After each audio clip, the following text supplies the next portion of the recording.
So, theories on this case.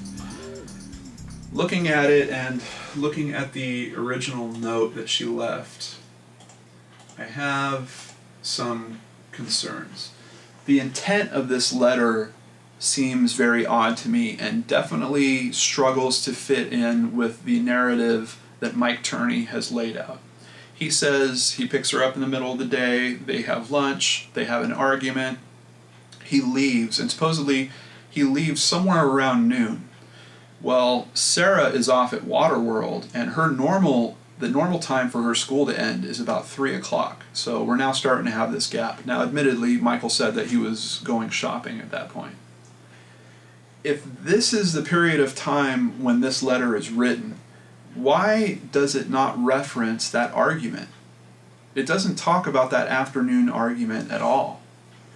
The first thing it says is, when you dropped me off at school today, I decided that I really am going to California. If we take that one phrase and if we take it literally, she had made this decision that she was going to run away from home that morning. So considering that, why is she even arguing with her father about what it's going to be like when she has the summer off? Why would she raise concerns about her wanting to be out later and not have to call in all the time? It just logically doesn't make sense. If she knew she was running away from that morning, wouldn't you just kind of keep it to small talk, not getting to anything too serious, and when you had your first opportunity, disappear? Also worth noting at this point, the only thing that it seems like she took was her backpack. However, she emptied the contents of it, which I asked Sarah, and it looks like it was mostly school supplies. But I also asked Sarah if she noticed if any of her clothing was missing, and Sarah really couldn't account for any specific clothing being missed. As a matter of fact, Sarah says that some of her favorite clothing was indeed left behind because Sarah kept it and even wore it herself. Apparently, when her sister went missing, Sarah was sleeping in her room, doing things that I think anyone that's in a state like that worried about another family member would do. So I can't find any evidence that clothes were taken. She apparently did not take her makeup. She had, I think, $1,800 in a checking, or I don't know if it was a checking account, but in a bank account. That was money that she was making from her job at Jack in the Box. And she does refer to in here that that's why I saved my money. But she never touched that money. That $1,800 apparently just sits in that account. I don't know if it's still there to this day, but it was never touched by her. I asked Sarah if there was an ATM card or checks for that account. Sarah isn't sure, so I don't know if those items were taken or not, but if she did take them, she never took out the actual cash. In the 2020 interview that you can find down below in the description box, her friends all are adamant that they have never been contacted by her. And the detectives are adamant this is not how a true runaway happens. When kids run away, they usually rely on their circle of friends. Most of the time, they go and stay with one of their friends. At a minimum, they would be in contact with some of their friends. So if this is a true runaway case, it is exceptional in nature, and Alissa has run away in a way very unique and kind of hyper mature, which, maybe an adult that is 40 years old could think about trying to truly disappear and leave behind their cell phone and make it so that they were totally untraceable, and realize that if they tried to access money, that would show possibly where they were staying. For a girl that is supposedly ADD, that struggled in school a little bit. Apparently her father, Mike Turney, had to help do a lot of her homework with her, helped her with a lot of her projects. The feasibility of that theory, unfortunately for me, feels relatively low. I think what we're looking at here, my gut is telling me that Mike Turney definitely knows more than he's letting on. He is likely a suspect in a crime here, but we don't have a body, so we don't know for sure. And once again, both of those theories point back to the same thing. We need to find Alissa in one state or another. We need to figure out what happened to her. And I have a gut feeling that if you find her, there's going to be evidence with her. Going back to the fact that he was this surveillance nut. He had the cameras running on the day she disappeared. Sarah asked him about that information, and apparently he told Sarah, well, there was nothing important on those tapes, so I erased them. Now, I've only heard that from Sarah. I have heard in other articles where they refer to that tape also, but not that it was erased, just that he won't show it to anybody. So I don't know if that tape still exists somewhere. I would think at this point the police have probably processed every tape that they took from his home, but the question in my mind is, if he had that tape, wouldn't you try to get rid of it? If he would provide the videotape, and if it does show her leaving on her own accord, that would really tell a much different story than a lot of us are thinking when we look at all the facts of this case, and it seems like she didn't leave the house on her own accord. So it's really tough. I believe at some point that they're going to find her, and like I said, I hope when they do that there's evidence there that will help them fill in these gaps. Another gap I have, or a problem understanding, is that afternoon, the time frame of that afternoon. He leaves at noon, goes shopping, goes to pick up Sarah at school, but there's a bit of a discrepancy there. In his testimony, he says that she was at Waterworld and that it was running late, and that caused him to go to the school to find out where she was, why she was late, and that he went back and forth to the school several times.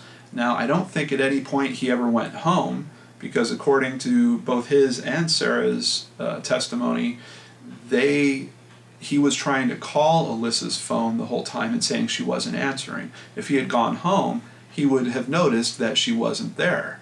And that's not what he told Sarah when he picked her up. Sarah thinks that school should have ended around 3, possibly ran late because of the trip, but would have never been later than 5 p.m. And in Arizona that time of year, it doesn't get dark until about 7 p.m.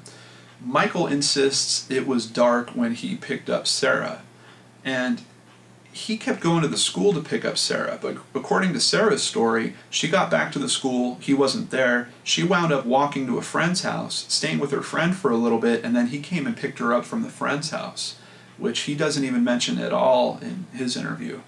So the time frame of that afternoon is, I think it's extremely important to understand it better. I've asked Sarah to look into phone records if possible to try to see about those phone calls that they were making to Alissa's phone. Another thing that's odd about Alissa's phone is he gave it to Sarah to monitor or keep track of after Alissa disappeared. He didn't keep it himself, which for me personally, I think I would have kept that thing on and charged and in my pocket if my kid had disappeared and waited for them to hopefully call it or for some evidence to come through on it about where she could have been. But he didn't do that. He had Sarah keep it. Another thing is when the case was reopened in 2007, 2008, he apparently went into an extremely deep depression. So bad that he wasn't getting out of bed. He had several TVs in bed. Apparently up to 3 TV screens in there. One of them apparently was almost like you would see in a hospital setup that was either hanging over the bed or had some kind of arm where it was hanging out over the bed. Very, very odd, because his reaction to when Alissa originally disappeared was very active. He was, as a matter of fact, it seemed like the kids were a bit calmer about what was happening, and that he was very, very freaked out and constantly trying to shake things up to try to find her. Then when the case gets reopened, all of a sudden he gets really depressed. And I think that's kind of telling. I think people that would look at that would say, you know, that might mean that he had something to do with it.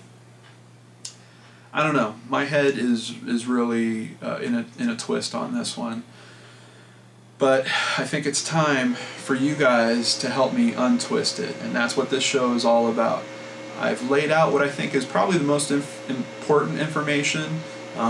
I was really stressed before filming this because there's so much that I want to discuss with you guys about this, but I think the key pieces are all there. If you have any questions, drop them in the comments below. But more importantly, if you have any theories, if you have any other possible ideas for investigating this, if you have any questions that you want me to shoot over to Sarah, drop those in the comments below, because I think an ongoing dialogue about this is going to help us at least come to a better understanding of what could have happened, and possibly we can help a family try to heal a bit in the face of just not knowing.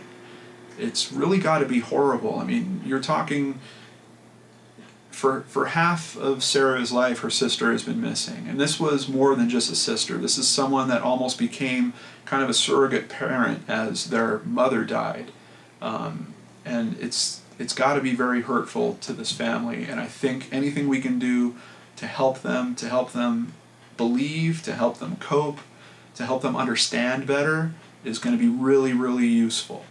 And at this point, I also want to send a really big thank you to Sarah for reaching out, for being so open, for allowing me to review extremely private information about what's been going on in her family, and for keeping this story alive. I think that's really, really important. That's one of the things that I think is key in the Alissa Lamb investigation. And here with Alissa, it's just as important. If people forget about this, I think our chances of a true resolution coming about start getting thinner and thinner and thinner. And we need to keep it in the public eye. Also, if any of you know anybody that has to do with webmastering at ABC News, or having to do with when they post their videos and troubleshooting those things, please let them know there are some serious problems with the videos pertaining to this case. And once again, that information, if it's out there where it can be reviewed, might help jog someone's memory, might help some new information come out. But in the state it's in right now, it's not working well. Their website literally has links to videos that are completely broken, where the video is totally missing. The YouTube videos that I do find, the audio has been wiped out for some reason, which doesn't really make sense to me. As a matter of fact, I think I'll do a little personal message to ABC News and see if I can get them to at least try to troubleshoot those issues on those videos. But thank you all for hanging in there. I know this was a real deep dive on this one, and I'm really looking forward to your thoughts and comments on the case. And my heart goes out to the Turney family. As a matter of fact, it even goes out to Mike, because I think this guy is really struggling, and probably has been struggling with some type of mental disorder that has been eroding his life for a very, very long time. You know, if he did some of the things that he's accused of, I would understand why it's very hard for this family to try to rally around him, and it'd be hard to love the guy, for sure. And that's just another part of this case that really pulls on me personally and tugs at my heartstrings, because I think we all want to believe in our parents, and now you have a whole family of people that aren't able to believe in their father anymore, and that is unfortunate in one way. It might be what he deserves in another, but in any case, there's a certain amount of pain in it that really sucks. So, thank you for tuning in. I will catch you next time on BrainScratch. Please take care of yourselves and everyone you love, and I'll see you next time.